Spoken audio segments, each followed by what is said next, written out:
Okay, this is a continuation of the previous lecture. So, just to remind you, we were collecting the statistics of electrons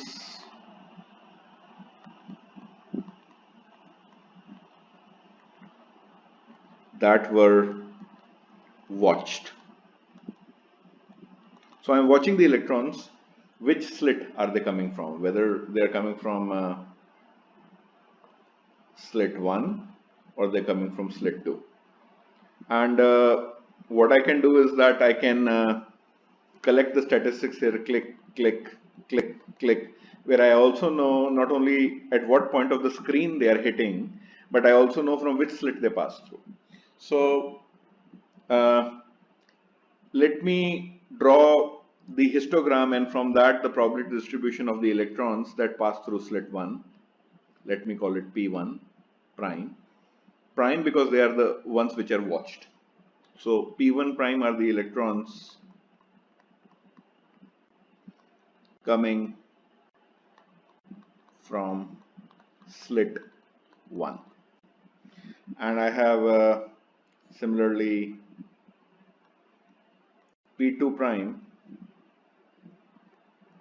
electrons coming from slit 2. How do I know? Well, because I am watching the flash of light, and if I add these, I take a statistics of all the electrons coming, irrespective of which slit they are coming from, the net probability is going to just add up. It's going to be P prime, and in this case I'll have P prime, maybe I should call it P prime 1 2. P prime 1 2 is equals to P1 prime plus P2 prime.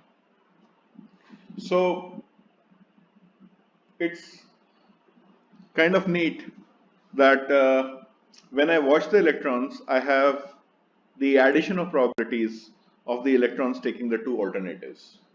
What we can do is that we calculate the probabilities. What's the probability? So this is the gun G, this is the screen S. What's the probability of GS? The probability that an electron started from G and ended at a certain point S. Well, this is probability G A1 S, where this was A1, A2, plus probability G A2S. So let's pause here for a minute. What's going on?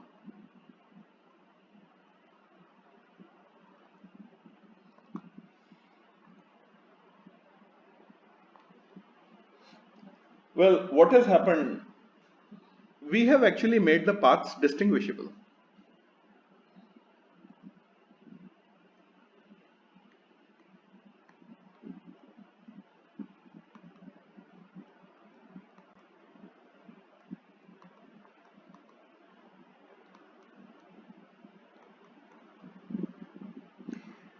And remember, for distinguishable paths, we add the probabilities.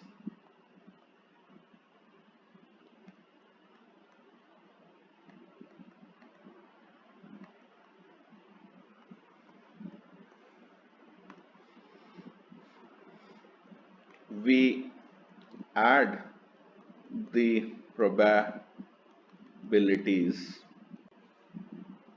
and not the probability amplitudes. Well, this is the information in the universe, which path the electron has taken. So there is a flash of light. We know, someone knows, there is information in the universe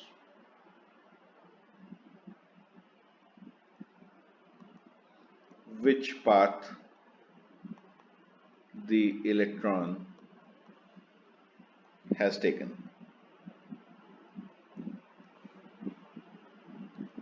So as long as the universe knows someone in the universe knows which path the electron has taken, either this path or this path, then we add the probabilities. Now, you might ask the question, why does the universe care about this information?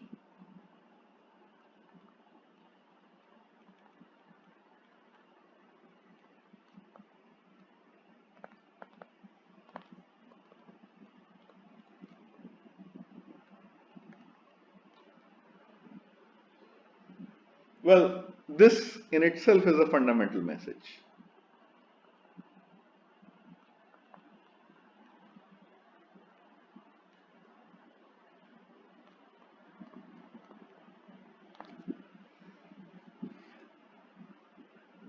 At a fundamental level, information might be a fundamental piece of reality as much as matter and energy.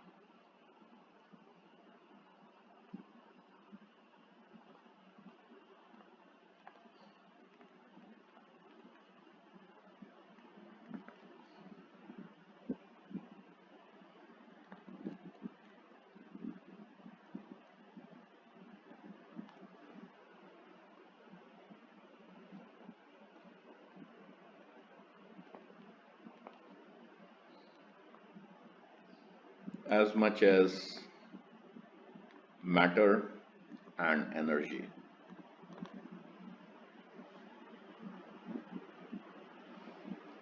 So that essentially is the important message. And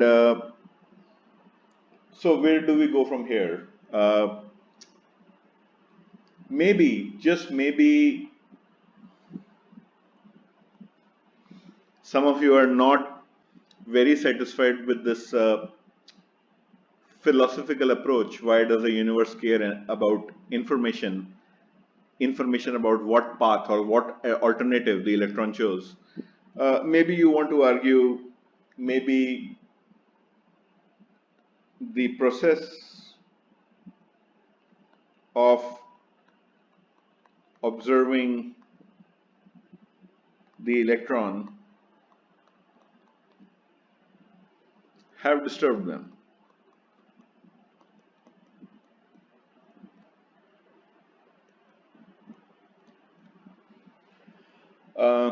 Well, there is a photon which bumps the electron, and hence we get a flash of light, and this process has disturbed the motion of the electrons, and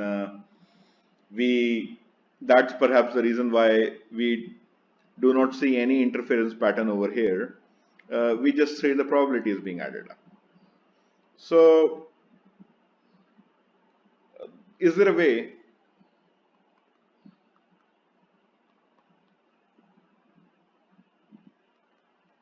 to watch the electrons with a very low intensity light?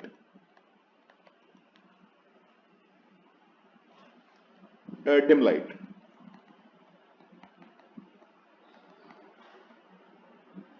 Well, what do I mean by dim light? With a very low intensity light, which has a very low photon flux.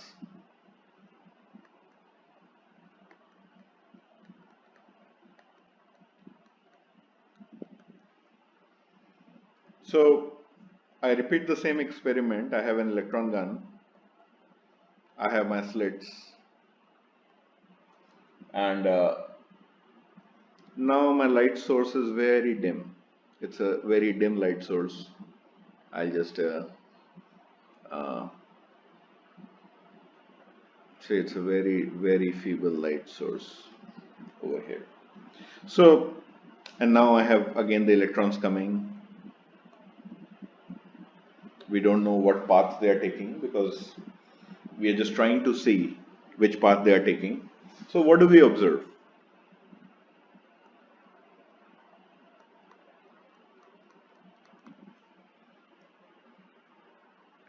Well, one is that the flash of light is equally strong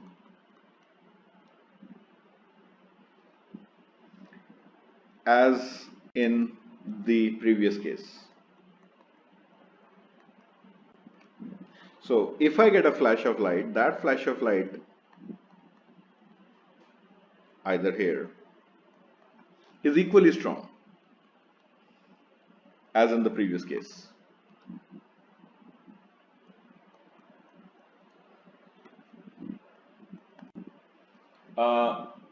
I also observed that sometimes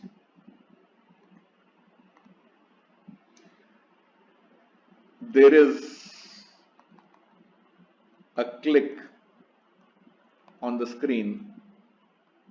This is the screen without the light flash.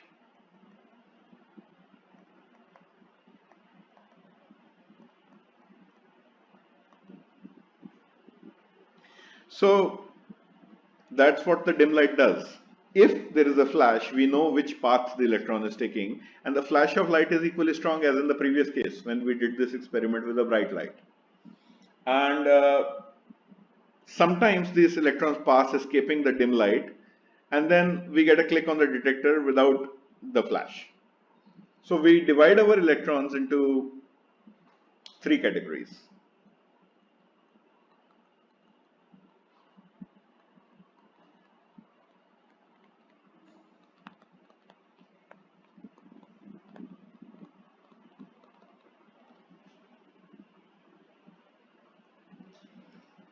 Electrons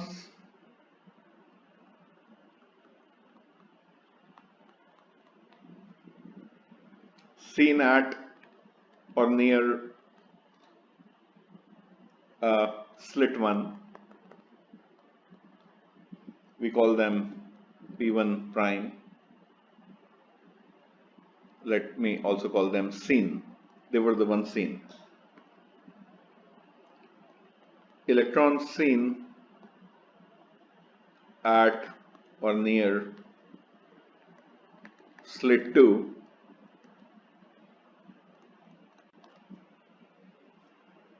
and third is the case because we were doing this experiment with the dim light, electrons not seen at all, just detected on the screen, but we do not know which slit the electrons took.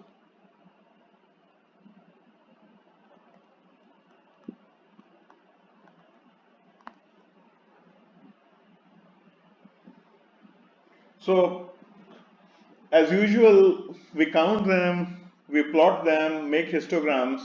So what do we observe? Let's say this was a gun. I have my screen. I have the slit 1, slit 2. I have this dim source of light. So let's divide our electrons. This is the statistics for the electrons which were seen, and these were the ones which were unrecorded or unseen.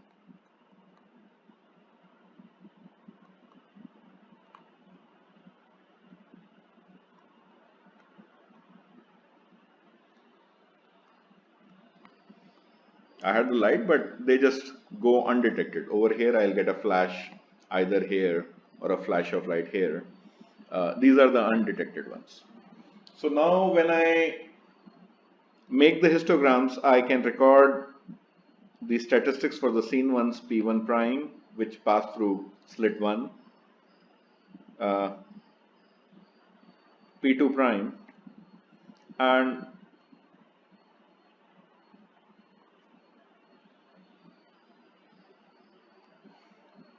P12 prime. And I noticed that for the electrons that were seen, the probabilities add up. Not very surprisingly, because we made the paths distinguishable. We for sure know which path, either slit 1 or slit 2, the electron took. And then we had no other option but to follow the classical probability rule that if I know for sure what path the electron has taken, what alternatives the electrons are taking, then I need to add up the probabilities over here. So for distinguishable paths, I add up the probabilities, And what about the unseen ones? Well, for the electrons which were unseen, where these paths were indistinguishable paths,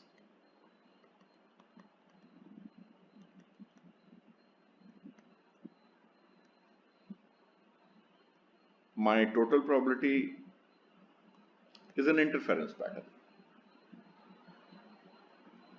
So one might say that the process of seeing ends up disturbing the electrons and makes the paths of the electrons distinguishable, and then I need to add probabilities for the electrons that escape getting observed. I recover the interference pattern.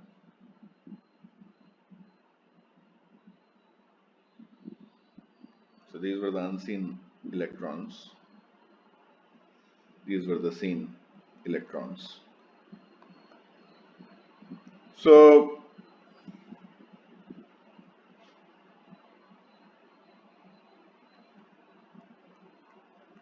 one might say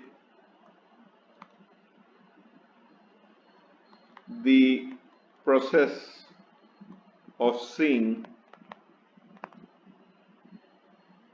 one ends up disturbing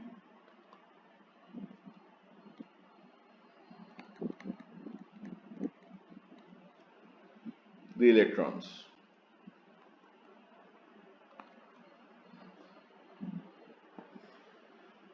So this is not very surprising. So what you have seen is the normal wave phenomena. By dim light, I am just reducing the photon flux. So dim light basically means low photon flux. That doesn't change the wavelength of light. That's why the flash of light I see is equally strong. Each photon carries the same energy, just that the number of photons I have per unit volume or per unit area is less. So because the flux of photons is less, there were some photons that were unseen, whose path is still indistinguishable, and I recover the interference pattern. For the ones which were seen, I have disturbed them, and I destroy the interference pattern, I get a probability. Now, is there another way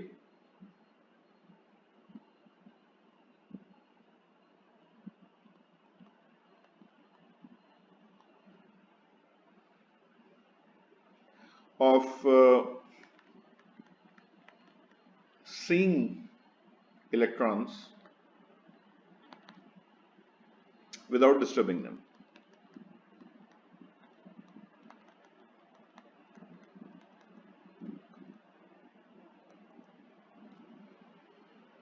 Well, think about it. The energy of the electron is, or the momentum is h by lambda. And then let's try to give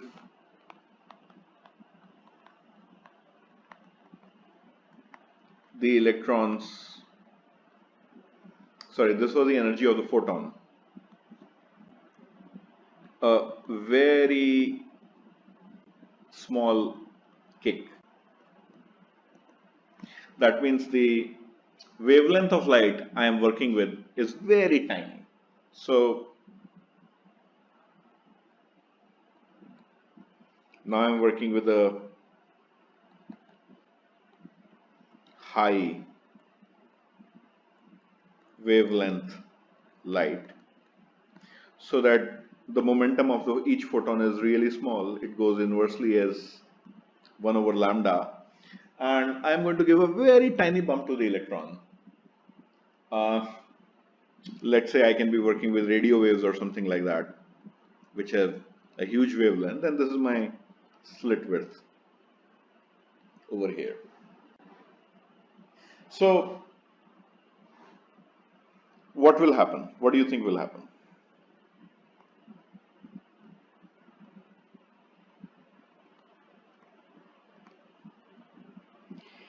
Initially, when I have a very high wavelength, then I had a probability distribution which was P12 prime. The probabilities were adding up. And then I also came to know which slit the electron passed through. Now imagine I have a switch and I am turning on the wavelength, increasing the wavelength, increasing the wavelength. There will come a time where my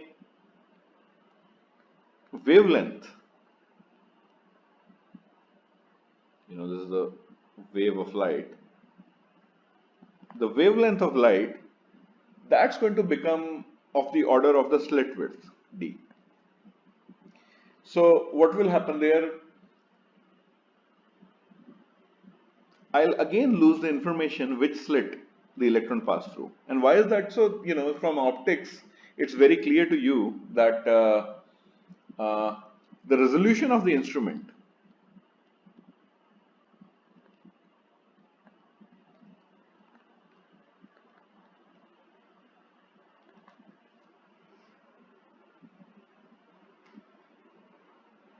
is related to lambda.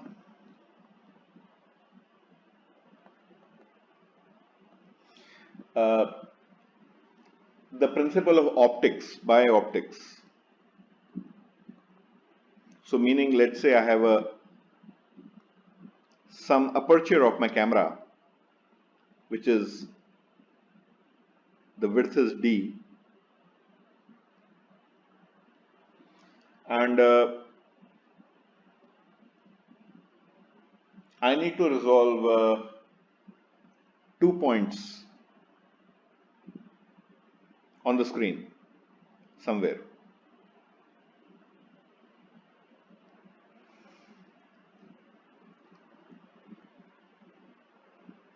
I can only resolve these points. The resolution of points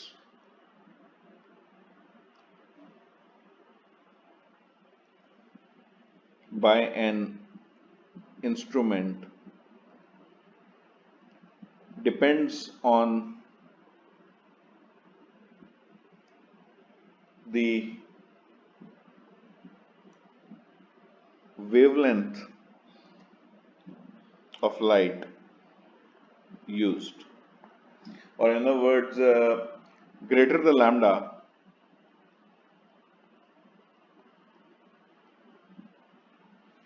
poorer the resolution.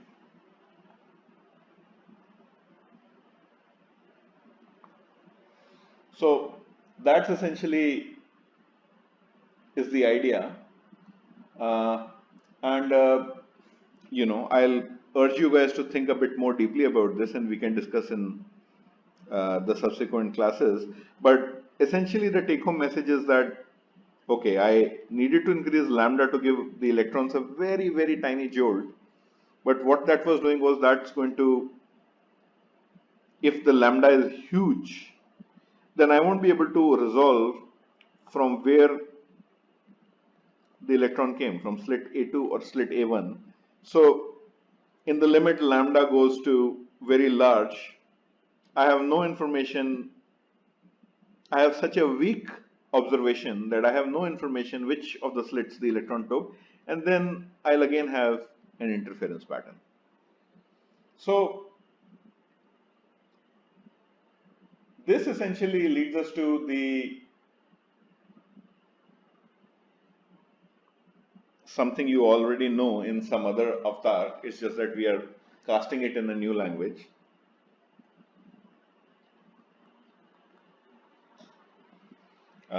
Any guesses? What is this principle? I'll just write it down. One cannot, I'll write it down in terms of our experiment. One cannot design an experiment to figure out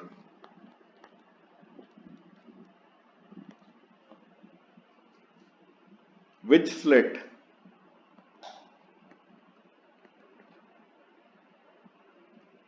the electron went through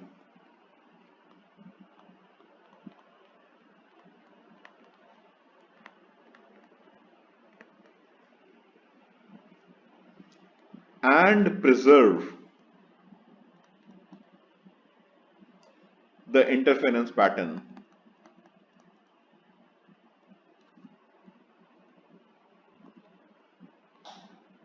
at the same time.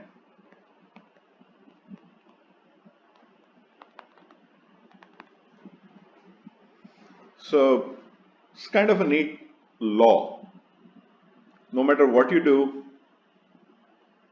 you cannot design an experiment where you would know which path the electron has taken, as well as preserve the interference pattern on the screen. And this is nothing but another way of formulating the Heisenberg's uncertainty principle.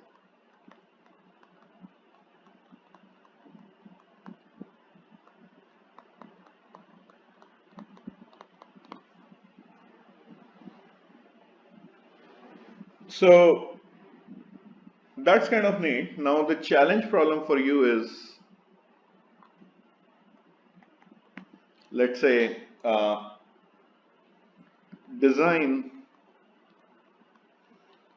a very elementary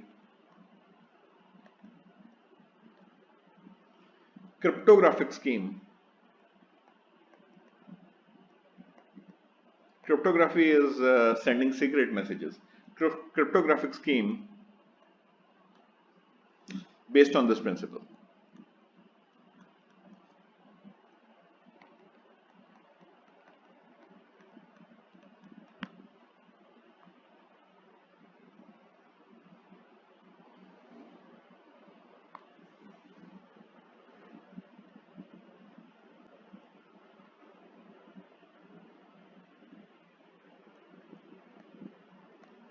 Well, it's kind of neat. We can actually do this. Just think about it. I have an electron gun, and I am sending, and you have the screen. You are on the screen. I'm sending you electrons. Now, let's say there is an eavesdropper E. This is me. This is you. This is an eavesdropper, which is trying to get the information about what I'm sending you. Now, if the eavesdropper observes the electrons,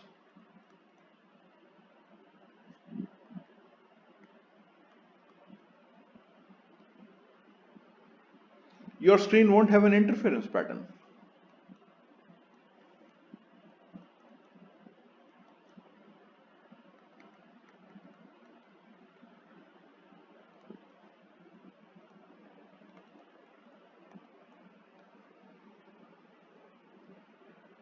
And you can immediately conclude the presence of an intruder.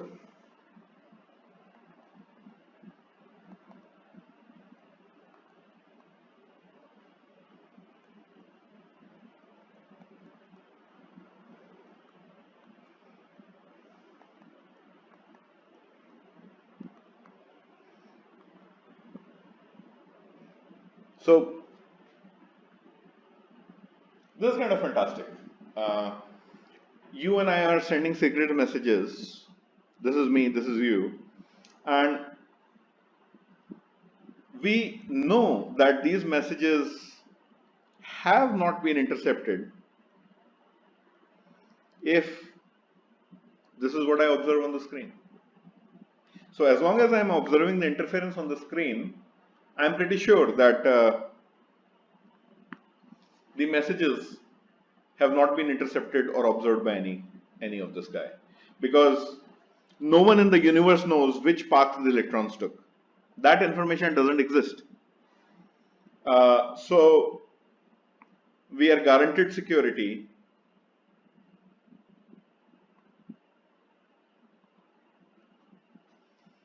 by quantum mechanics.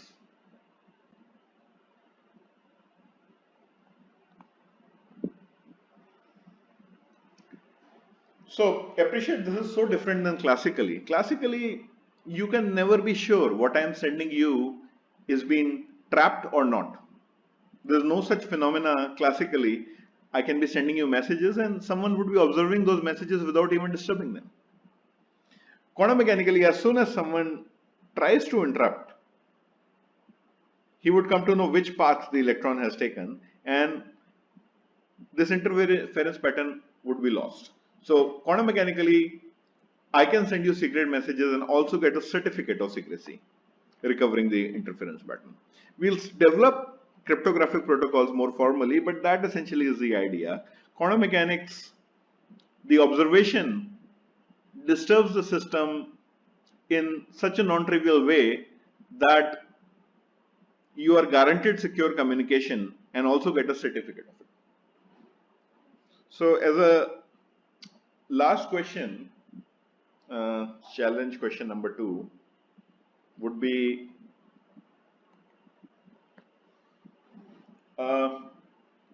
if quantum mechanics describes everything, which we believe it does. Quantum mechanics is, the universe is quantum mechanical. There has not been any experimental violation to quantum mechanics for the last 120 years since its inception. And we believe that quantum mechanics is the much more fundamental theory than classical mechanics. So the question is that if the universe describes, if quantum mechanics describes everything, then why is it that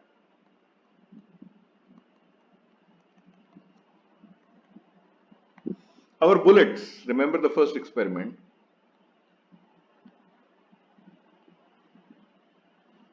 do not interfere?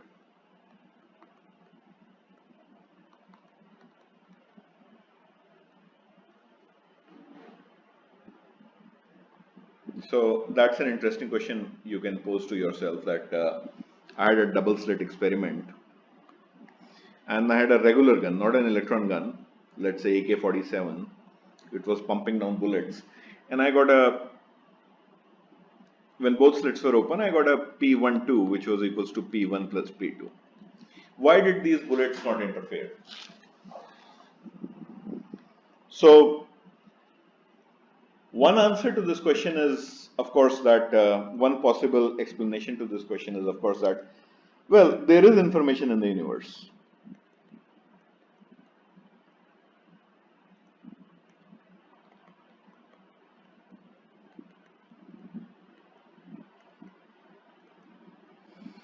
Which path bullets took. You know, the bullets might pass through one of the slits and it might heat up the air molecules somewhere here.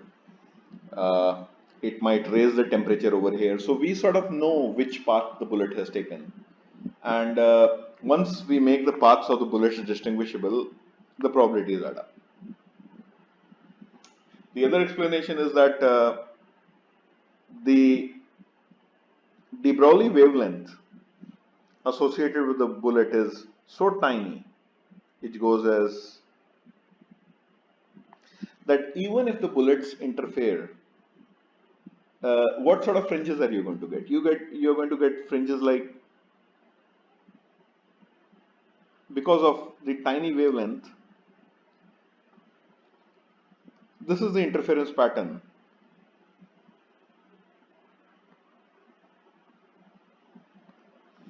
For bullets,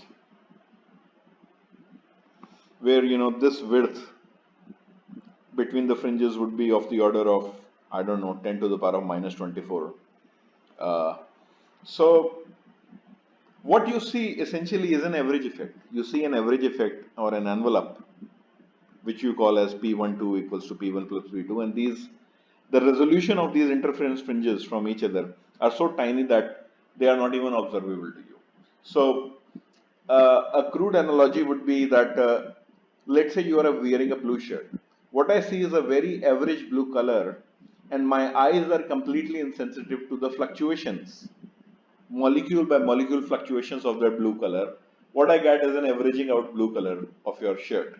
Similarly, even if there is an interference pattern because of the bullet and because of the really tiny wavelength. Like bullet's momentum would be, let's say, 1 Newton meter, and Planck's constant is to the order of very tiny. It's, I think, 10 to the power minus 34 Newton meter or something like that.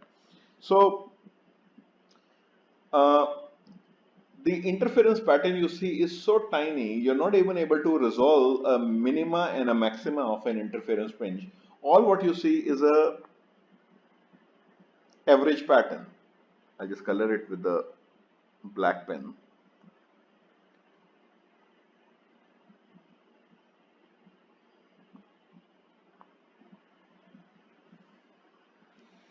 And hence you are not able to see. What you see is an average classical curve.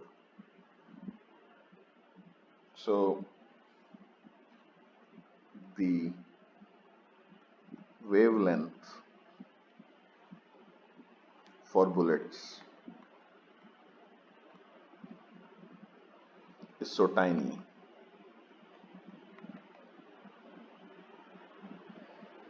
that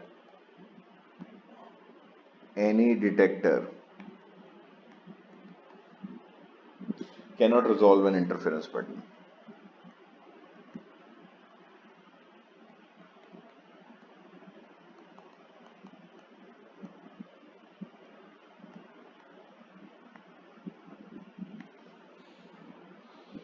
What we see is an average classical curve.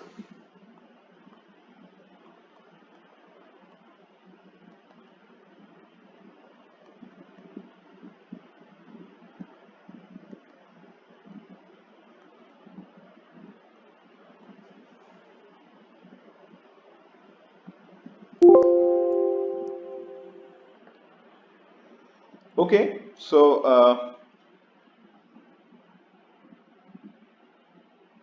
in some sense, what you can say is that something about the uncertainty principle.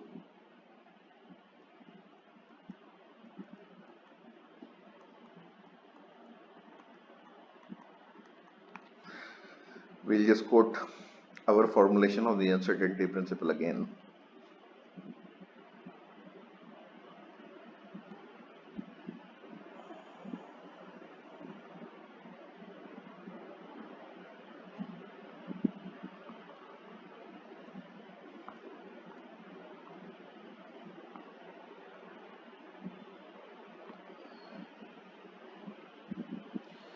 The uncertainty principle protects quantum mechanics.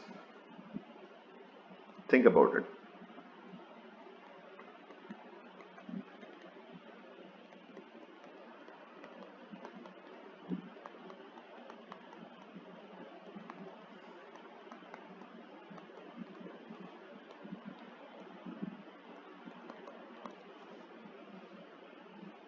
If we were to find out which slit the electron takes and still preserve the interference pattern, our original argument will collapse.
Feynman rules.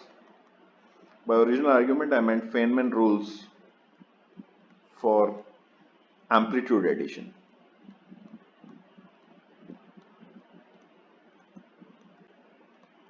Remember, we were adding probability amplitudes as long as our paths were indistinguishable. Now, if we were to find make the paths distinguishable by finding which slit the electron takes, then if we had the interference pattern which implied that there was still an amplitude addition, that leads to immediately to a lot of paradoxes and the way we formulated the problem. So in some sense, the uncertainty principle is protecting quantum mechanics. It says that the moment you make the paths distinguishable, you know the electron is passing through one of the slits, then you have to add probabilities. You cannot get away by adding the probability amplitudes. And frankly, no one has ever found a way out of this.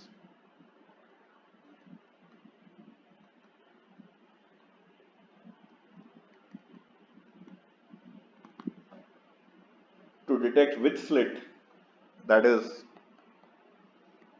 to detect which slit the electron passes through and also preserve the interference pattern.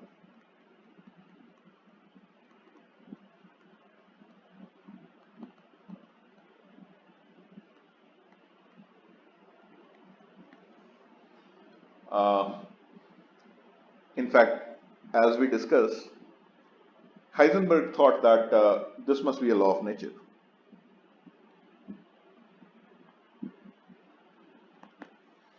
And we've already based our cryptographic scheme on this law of nature, which is secure, guaranteed by this law of nature.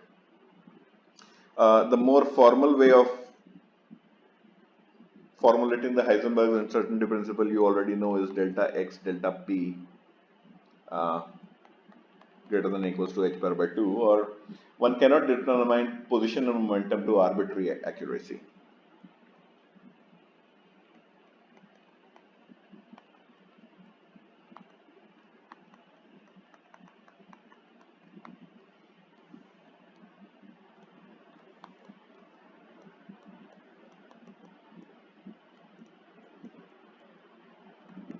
This is fundamental and inherent to the theory. We've just formulated a information theoretic approach to it, that we cannot have the information about which slit the electron takes as well as preserve the interference pattern. So we have given an information theoretic formulation.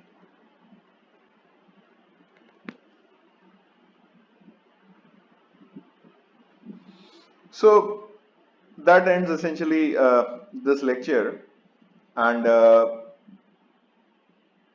be putting on some homework assignments rather soon. Thank you.